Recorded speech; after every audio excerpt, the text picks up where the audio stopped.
Баршаларыңызға сәлем. Бүгін мен сіздерге спортивканың сызбасын жасауды көрсеткім келіп тұр. Базовый лекалдан калькаға өсетіп бастап сызып аламыз. Мынау менде арқа бойын мен уже корректировка жасап дайындап қойдым. Общий кеңдік менде 14 сантиметр болды. Енді жағда иығы төмен болып тұратын фасонды жасау үшін основнойына иық сызығынан төмен қарай 6 сантиметр түсіргім кеп тұр. 6 сантиметр түсірем. Со 6 сантиметрден төмен қарай мінеке кішкене иық әдемі жату үшін 1 сантиметр төмен қарай түсіріп белгілеп алам да, мына мойын ойындысымен иықтың екі бас нүктелерді қосам. Көрдіңіздер ғой, мынау бізде основной сызық. Қолтық ойындысынан төмен қарай 4 сантиметр түсіремін. Сөйтіп, мындай лекальный линейкамен әдемі ғып, овальный ғып, шамалы сызып шығам.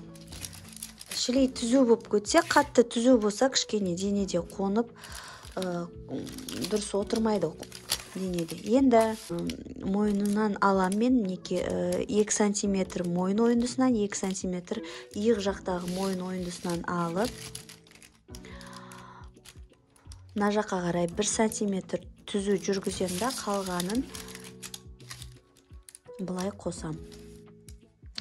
Кішкене бір.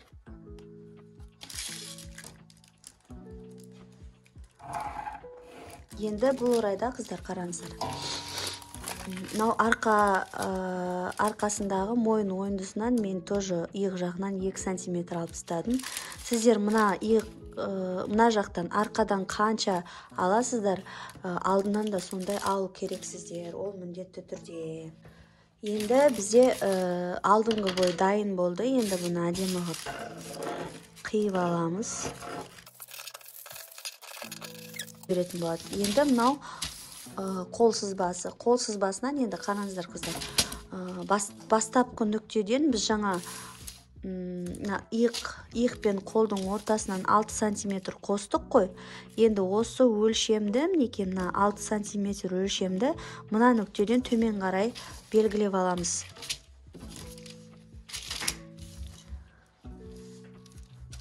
Белгілеп аламыз. Осыны овальный ғып мына жаққа қарай қосамыз.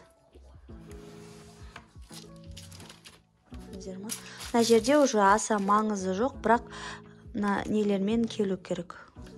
Ойылған сызбалармен келу керек. Және осыны қиып алып тастаймыз. Ол бізде уже спущенный фасонның рукавасы дайын болып қалды. Енді қолының жеңі маған кең болған ұнамайды. Сол үшін кішкене болғанда шамамен мына жақтан 1-2 сантиметр алып тастайым мен. 2-3 сантиметр дейікші. Мына жақтан да 3 сантиметр алып тастайым. Сосын мына бас нүктемен қосамын оны.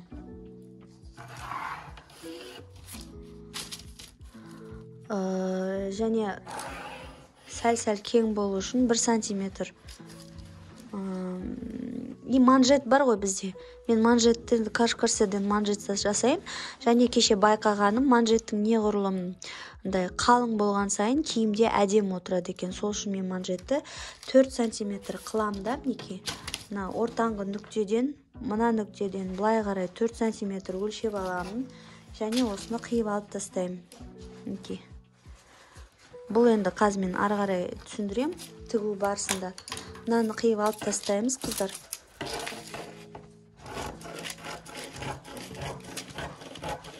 Мынау бізге керек емес уже.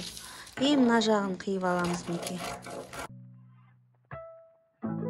Жалпы кеңдікке на свободу облегания общий 14 сантиметр қостым.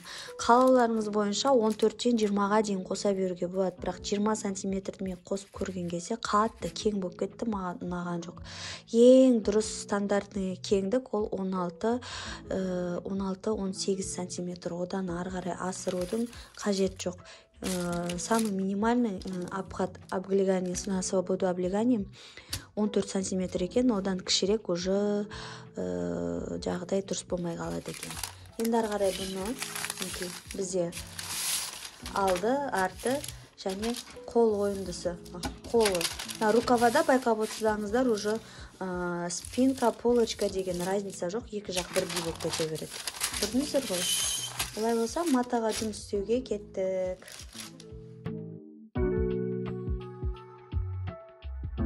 Мынау бел сызбасы, көрдіңіздер ғой? Бел сызбасынан төмен қарай мен 20 сантиметр алғам. 20 сантиметр аз болды, что-то маған кеше ұзындығы. Бүгін 25 сантиметр алам. Белден төмен керек өлшеміңізді алған соң, тігіске 1 сантиметр беріп, лекалыны қиып шығамыз.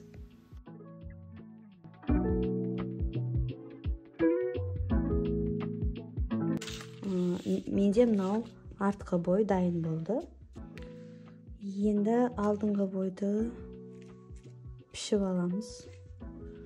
Бұл да дәл солай, белден төмен қарай 25 сантиметр.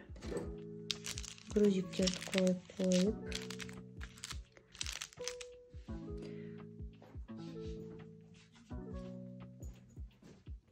Меннен күйеуім алып кеп берген ауылдан. Осы нәрсені жоғалтсам, қолданбасам, кәдімгідей ренжиді күйеуім.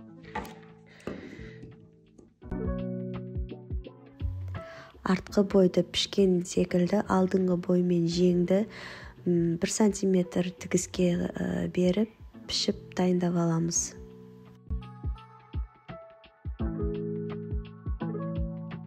Біздің основной детальдарымыз дайын болды. Екі қолым, алдыңғы бой және артқы бой. Баламның қолы 11 сантиметр. Мен на свободу облегания осы неге щиколоткаға 4 сантиметр қостым. Сонда менде 14,5 сантиметр болып тұр. Сонда ар жағындағы бір 7 миллиметр шамамен тігіске кетеді. Бұл қашқарсыз созылады ғой. Бізде мынау екі деталь, мынау екі манжет. Мен қалыңдығын 10 сантиметр алдым, қыздар. 10 сантиметрдің екі жағындағы 1 сантиметр, 2 сантиметрі тігіске кетеді. Біз ортасынан бөліп тігеміз. Бөліп тіккен кезде бізде мынау тігіске кетеді. И мына аралық бізде манжет болып қалады. Манжет қалың болған сайын әдемі болады. Енді барлық детальдарды бір-біріне қосып, строчка жүргізіп шығамыз. Ары қарай оверлокқа барамыз. Оверлоктап шығамыз тігістердің бәрін.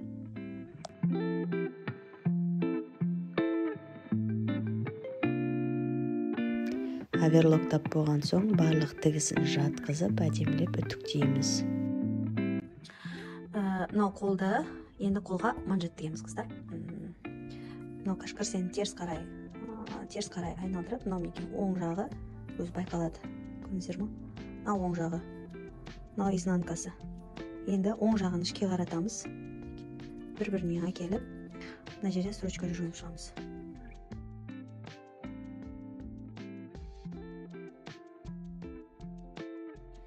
Бұл үшін қараңыздар.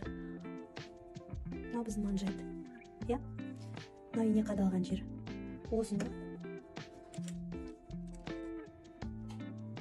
Строчка 1 сантиметр, қыздар. Осыны осы жерге.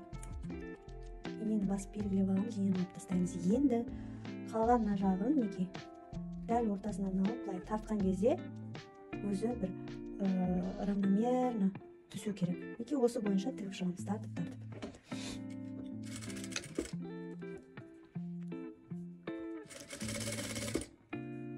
Үйренген қол тіге береді бұны.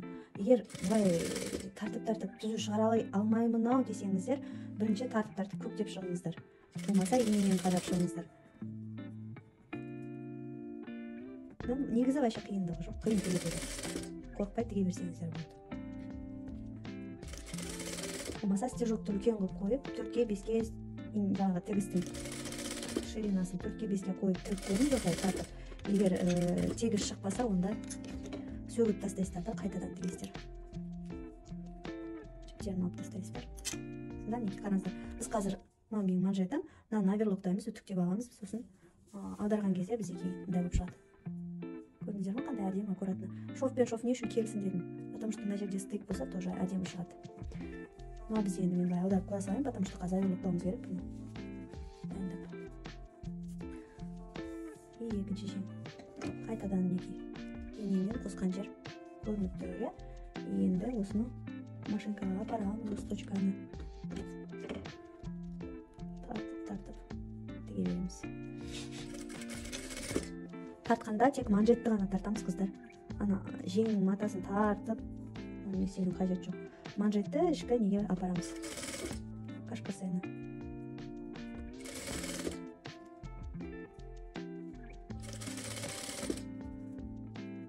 Шовқа 1 сантиметр қалдырамыз. Жетеді бізге сол 1 сантиметр.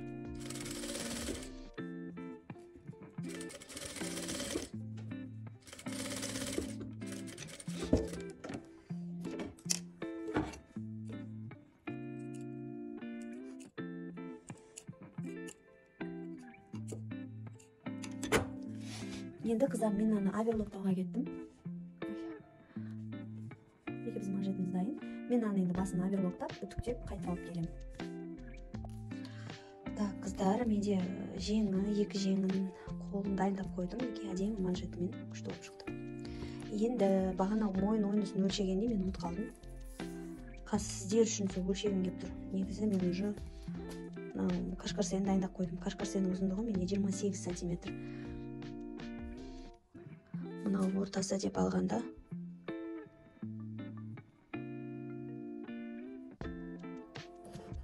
шамамен 2 оса деп алғанда қазір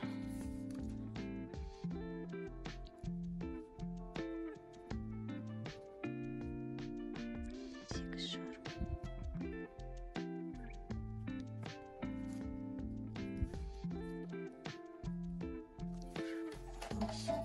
Жиырма 40 болып тұр да, сонда, я, получается, мойын ойынысы менде 40 болып тұр. А менде мынау кашкарсем 28 сантиметр болып тұр. Мынау қолданылған. Жіптерін тазалап, бір үтіктеп алдым. Алып кетіп. Енді оны мынау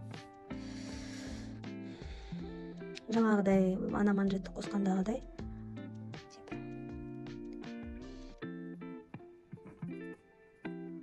ана жағын қосып тігіп аламыз.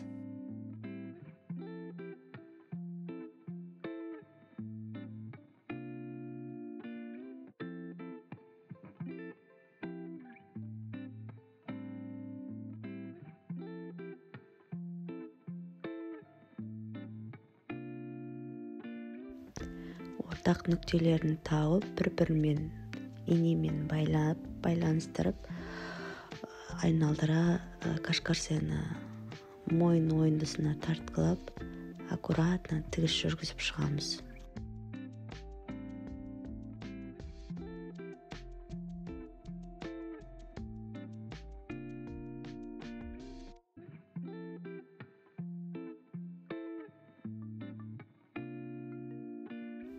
Екі детальді қосып тіккеннен кейін тігісті жатқызып үтіктеп шығамыз, содан кейін барып оверлоктаймыз. Ал қыздар, мінеки менің горловинам аккуратно шықты. И етек жең төмен жағын негізді андай клеевая кромкамен жабыстырып, өңдеп, бірден оверлоктай салдым. Клеевая кромка деген екен, мынандай нәрсе созылып кетпеу үшін. И маған ұнайды, төмен жағы аккуратно тұрады. Енді қазір бұны осы бойда былай бүктеп тігіп шығамыз.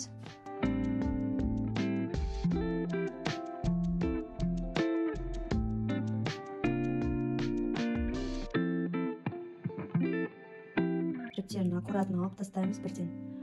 Сосын үтіктейміз. Енді қараңыздар. Мына шовпен мына шовты қосамыз. Біз енді оверсайз қылғаннан кейін бұл жерде уже жеңнің алды, арты деген понятие жоқ. Главное жерде тігісте қатты болып кетпеу керек. Мына тігісті бір-біріне қосқан кезде, мінекей қараңыздар.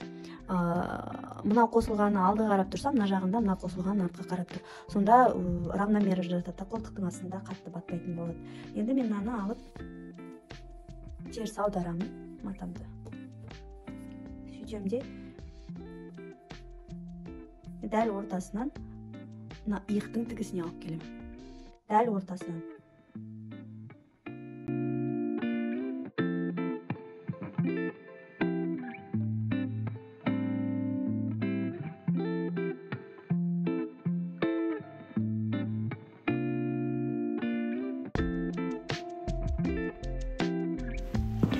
Екінші қолдың деталінде тура дәл солай бір-біріне үйлестіріп, айналдыра тігіп шығамыз. Енді қыздар, мен қазір мынаны оверлоктаймын, үтіктеймін, содан кейін дайын күйінде алып келемін сіздерге. Сонымен қыздар, менде осындай әдемі свитшот шықты. Менімен бірге болғандарыңызға рахмет. Алдағы уақытта подписка жасап, лайк басуды ұмытпаңыздар. Сау болыңыздар.